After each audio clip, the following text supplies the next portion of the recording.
Bonjour et bienvenue pour ce nouvel épisode de la série à chaud. Le film d'aujourd'hui est Suicide Squad, il est sorti le 3 août 2016 et il est réalisé par David Ayer. Je l'ai vu en cinéma en version originale sous-titrée français et en italien. En Italie. Je reviendrai là-dessus plus tard.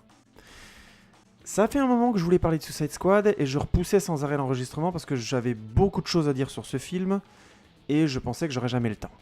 Et finalement, je me suis fait une raison. Je vais enregistrer cette critique en plusieurs fois.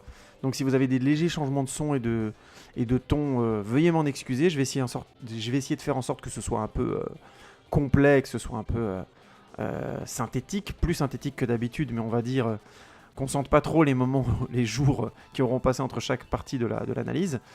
Mais d'ores et déjà, je m'en excuse si ça vous procure un petit désagrément auditif.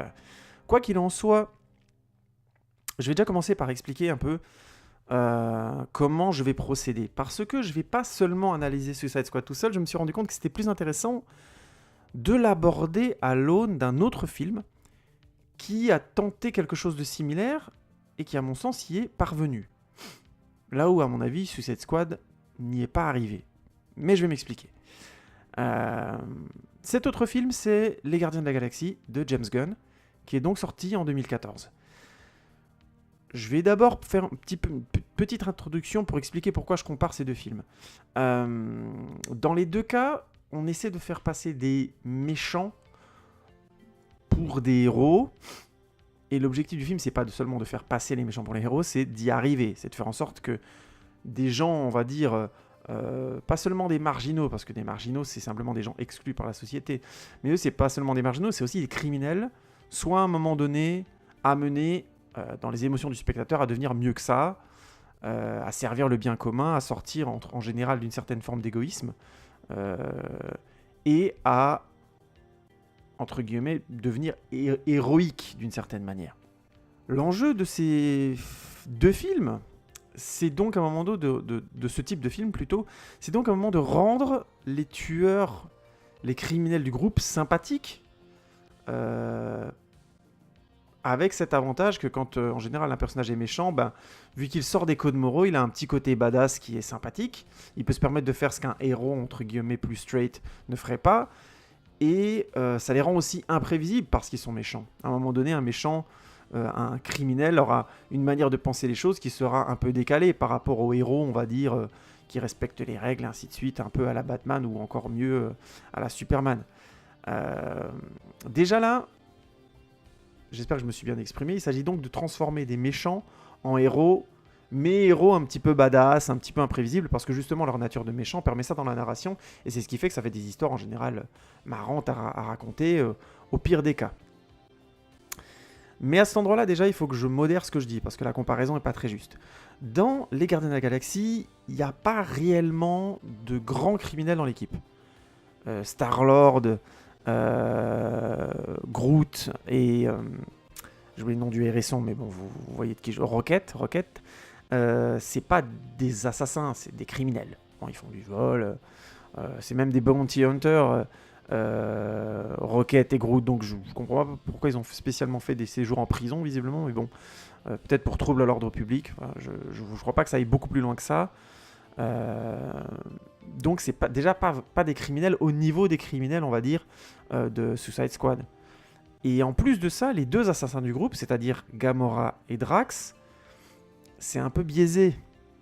Gamora, elle est assassin, mais dès le début de l'histoire, très rapidement, on comprend qu'elle l'est contre son gré. Elle le fait un peu pour... elle attend le bon moment de se rebeller, de s'échapper visiblement de sa prison, où elle a été depuis qu'elle est gamine. Donc, c'est quelqu'un qui ne voulait pas visiblement de nature être un assassin et qui l'est devenu un peu par obligation pour survivre. Et de l'autre côté, en plus elle a plein de principes moraux, Gamora, qu'on voit pendant tout le film. C'est presque la plus chevaleresque d'emblée d'entre toute l'équipe des Gardiens de la Galaxie. Et Drax, de l'autre côté, effectivement c'est un assassin, mais il est vendu comme un être idiot, déjà, premièrement. Souvent on sent qu'il a recours à la violence parce qu'il est un peu bête. Et c'est un peu comme ça qu'il est montré dans l'histoire et défini. Hein. Une partie de sa personnalité, c'est d'être con. Et en plus, même quand il tue, c'est parce qu'en fait il est en colère, parce qu'il est blessé, parce que sa femme et son enfant ont été tués de manière hyper violente. C'est un peu une sorte de terroriste, si vous voulez, quoi. C'est le gars, il a subi une énorme injustice, un truc qu'on devrait pas vivre, et il a un peu pété un câble, quoi. Donc en fait, c'est pas un criminel de sang-froid, c'est pas un psychopathe en soi. Alors que dans Suicide Squad, c'est tous des assassins sans atténuation possible. Alors, Deadshot, dans l'histoire, est supposé être un assassin pour sa fille, entre guillemets, mais bon, dans l'histoire, rien ne laisse sous-entendre qu'il n'aime pas tuer des gens. Au contraire même, ça a l'air d'être son kiff, de tirer et de flinguer des gens. Donc, je crois pas qu'on puisse parler d'une quelconque atténuation dans son cas. Harley Quinn, ça l'éclate de tuer des gens, elle est juste folle. Killer Croc, c'est un sanguinaire. Je sais plus comment il s'appelle, le personnage Fuego. Enfin, vous voyez de qui je veux parler. C'est un sanguinaire. En plus, il est possédé, quoi. Il est un peu jeté. Et pendant toute une période de sa vie, il utilisait son pouvoir pour jouer le caïd. Donc, c'était clairement un criminel endurci. Il essaye de se repentir au moment du film, et paradoxalement, le film me fait retomber un peu là-dedans, jusqu'à une certaine forme d'héroïsme. Mais en attendant, à la base, c'est un criminel sanguinaire qui a buté énormément de gens et qui mérite d'être puni en soi, comme tous les membres de l'équipe d'ailleurs. Et Boomerang, c'est un traître, quoi. Grosso modo, on pourrait sortir du lot le personnage là qui s'accroche au mur, mais comme c'est un personnage, on peut même pas parler de personnage secondaire. Là, c'est un personnage de fonction ternaire. Je vais pas, je reviendrai là-dessus à un autre moment, parce que lui, franchement, ça ne met pas le coup de l'insérer dans l'équipe. Je comprends même pas pourquoi on nous l'a vendu sur les affiches et les différents trucs comme un membre de l'équipe. C'est ridicule, quoi. Il n'est pas sur toutes les affiches, mais il était sur certaines, donc bref, c'est un peu ridicule. Et on a aussi le Katana, qui, elle, bien sûr, fait partie, entre guillemets, des gentils, qui serait a priori le seul personnage un tant soit peu moral. C'est un assassin, mais avec une sorte de code d'honneur, et elle sert ensuite les intérêts du gouvernement américain, donc elle n'est pas spécialement... c'est pas une psychopathe de base. Il y aurait quelque chose de noble chez elle. Mais ça fait pas beaucoup, 1 sur 6, 7. Toute l'équipe, sinon, c'est de vrais assassins. Et le pire de tout, c'est que même les chefs de l'équipe sont des assassins. Que ce soit le personnage joué par... je crois que c'est... j'oublie son nom, c'est Angela Davis, je crois, le nom de l'actrice, je suis plus certain. Bon, c'est leur chef, vous voyez, si vous avez vu le film ou les bandes annonces, c'est la fameuse Black qui chaperonne, qui monte l'équipe du Suicide Squad. On comprend très vite dans l'histoire qu'elle, voilà, elle est presque pire qu'eux, puisqu'elle fait de la manipulation, elle flingue des gens de sang-froid. Enfin bon, c'est vraiment quelqu'un d'assez formidable, hein, donc il n'y a rien à sauver chez la femme, chez elle. Et il y a le personnage joué par Joel Kinnaman, dont j'ai oublié le nom aussi, qui sous-entend à un moment donné que lui aussi il a fait des choses assez sales. Donc, aussi bien l'équipe encadrante que l'équipe, c'est tous grosso modo des assassins assez psychotiques, chacun à leur niveau. Je fais tout de suite une parenthèse sur Joel Kinnaman, qui vraiment est pas servi avec ce rôle dans ce film, parce que son personnage a une dimension, quoi, c'est consternant. Alors qu'en fait, c'est un très bon acteur. Moi, je l'ai trouvé vraiment très bien dans le remake de Robocop. Je ferai une vidéo sur Robocop et sur l'original. Je trouve que c'est des films dont on peut parler d'une comparaison vraiment intéressante sur le même principe. Bref, j'y reviendrai. Et si vous n'avez pas vu la saison 4 de House of Cards, il a un rôle dedans principal et il est excellent. Mais vraiment excellent. Donc, je dis ça parce que dans ce film, il n'est pas aidé, quoi. Je reviendrai là-dessus plus tard. Donc déjà, c'est une comparaison un peu biaisée que je fais parce que dans Les Gardiens de la Galaxie, c'est pas vraiment des criminels psychopathes comme dans la Suicide Squad. On peut pas comparer ça à ce point-là. Par contre, c'est des criminels, c'est même des losers. Et Suicide Squad joue aussi ce côté loser, puisque voilà, quand le film commence, ils sont tous en prison, ils ont tous merdé et ils n'ont pas spécialement envie d'y être. Donc il y a un côté comme ça, comme les Gardiens de la Galaxie, très vite dans l'histoire, ils vont tous en prison et qui sont obligés de s'en échapper. Je trouve le parallèle cohérent. Même s'ils sortent pas de la prison pour les mêmes raisons et ainsi de suite, je trouve que ça indique que c'est des types de personnages similaires. Ça m'amène au premier problème de Suicide Squad. Pour moi, c'est un film qui a essentiellement des problèmes, plutôt que des qualités. Mais je reviendrai probablement sur les quelques qualités de Suicide Squad à un moment donné. Le problème, c'est comment on fait pour s'attacher à des personnages qui sont réellement mauvais. Je veux dire, moi, d'a priori, quand on rentre dans le film, on nous présente chacun des personnages, de manière très laborieuse d'ailleurs, de la Suicide Squad, je parle. Mais à aucun moment, il y a cette possibilité de les rattraper moralement. C'est-à-dire qu'on est obligé de constater que ce sont des assassins psychopathes de A à Z. Il n'y a pas de nuance là-dessus. On les utilise pour aller faire une mission. Et ça, pour le coup, je dis, bon, imaginons, pourquoi pas le délire. Mais en attendant, une fois qu'ils partent pour la mission, on n'est toujours pas attaché à eux. Ça reste des clichés ou des gens qui sont juste mauvais. Donc, un des suspens du film, c'est pourquoi ces gens-là feraient-ils le bien. Le problème, c'est que le film a très très mal utilisé les outils qu'on peut utiliser pour transformer la perception d'un personnage méchant en quelque chose de plus nuancé. La première idée, c'est d'humaniser les personnages.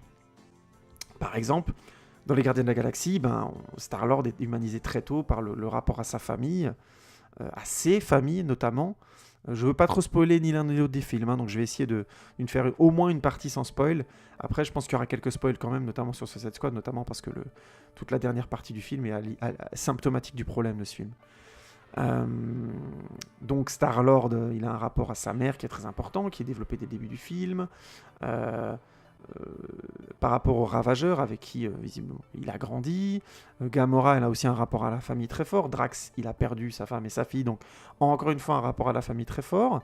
Donc et Groot et Rocket sont une famille en fait. On le comprend très très vite, ils sont pas seulement liés par intérêt, notamment par la nature du personnage qu'est Groot. Et ça fonctionne parce qu'on leur laisse le temps d'être humanisés, que le cliché de leurs histoires n'est pas ni forcé, ni vendu comme une sorte de mélodrame. C'est exactement ce qui se passe malheureusement dans Suicide Squad avec le personnage de Deadshot qui est interprété par Will Smith, mais je reviendrai là-dessus plus tard, sur le fait que ce soit Will Smith qui soit aussi important dans le film. Par une histoire, qu'il est proche de sa fille, et voilà, il tue pour elle, il veut simplement augmenter leur niveau de vie, et donc il tue, il se fait payer très très cher, bon voilà. Déjà, au-delà du fait qu'un assassin international de ce niveau-là soit pas payé assez pour récupérer la garde de sa fille, légalement, en termes de fric, je peux l'entendre, parce qu'on doit se demander certainement d'où vient son argent, mais s'il arrive à cacher le fait qu'il est Deadshot, et que le seul capable de découvrir ça, c'est Batman, j'imagine que personne ne sait d'où vient son fric. Donc je vois pas comment, on n'entend pas parler de la mère de cette fille, mais je vois pas en quoi il serait irresponsable, lui, avec les moyens monstrueux qu'il doit avoir financièrement. Surtout qu'à la fin, on voit l'appartement où vit la petite fille, et je spoile pas, hein, mais bref, et enfin j'essaye de pas spoiler, et ça a pas l'air d'être le grand luxe, quoi. Lui, il est probable qu'il gagne énormément plus. Donc déjà, bon. Mais bon, ça c'est une parenthèse, imaginons. Imaginons que ça fonctionne et qu'il puisse pas effectivement avoir la garde de sa fille. Il n'y a pas d'ambiguïté morale chez Deadshot. Il n'y en a pas. Il se dit pas, je vais arrêter de tuer parce que c'est pas bien, comme sa fille finit par lui dire très tôt dans le film. Hein, donc je spoil rien, c'est vraiment au début. Il n'a pas changé d'état d'esprit à la fin du film. Clairement, il n'a pas changé d'état d'esprit. C'est un des trucs qui est impressionnant dans le film, c'est à quel point on va suivre un personnage qui finalement va rester le même. C'est très problématique ça. Si à un moment donné si on doit suivre un personnage dans un film, à un moment donné, il doit avoir progressé. Progresser, ça peut vouloir dire revenir sur les mêmes idées qu'il avait au début, mais le chemin qu'il aura parcouru nous amèneront à voir ces idées légèrement différemment. Au moins ça, si ça doit être une boucle. Mais dans le cas du film, on n'a pas cette impression-là. Parce que c'est extrêmement cliché. Parce que tout est extrêmement poussif. Parce que c'est des dialogues qu'on a entendus des centaines de fois pour ce genre d'histoire. Le coup du papa qui a perdu la garde de son enfant parce qu'il fait des conneries, je veux dire, même dans Ant-Man, qui est un film qui se la pétait pas sur la question de l'écriture, ça tenait plus la route. C'est pas un chef-d'œuvre, c'était pas bouleversant, mais au moins ça tenait plus la route. On comprenait que Ant-Man était un loser et que c'est pour ça que la vie de criminel, il avait pas absolument choisi le plus mauvais chemin en étant criminel. Bref, c'était cohérent. Ça avait une sorte de chair. Là, vraiment, c'est un cliché de Will Smith movie avec un grand C. Ce qui fait que, à la comparaison, c'est terrible. Parce que les ambiguïtés morales rien que d'un personnage comme Gamora sont beaucoup plus présentes dans les Gardiens de la Galaxie et laissent de la place au personnage pour exister. C'est un cliché aussi, le cliché de l'assassin super bionique qui prend toutes les qualités de son éducation d'assassin, mais qui a réussi à garder une sorte de ligne morale comme ça, alors qu'elle a été élevée par des gros assassins. C'est très, très improbable, et c'est un cliché. Mais c'est souvent sur le jeu d'acteur et sur la mise en scène que ça va jouer. Et là, vraiment, c'est tellement du Will Smith movie, mais dans les Will Smith movies, tout simplement, Will Smith est jamais un assassin psychopathe. Et ça ne marche pas. Et sorti de Deadshot, aucun membre du Suicide Squad n'a de retour moral sur ce qu'il fait. C'est des psychopathes, basta. Si le film en faisait quelque chose, je serais pas en train de le critiquer. Le problème, c'est que le film en fait rien et qu'en plus, à la fin, il veut nous faire croire que c'est pas le cas.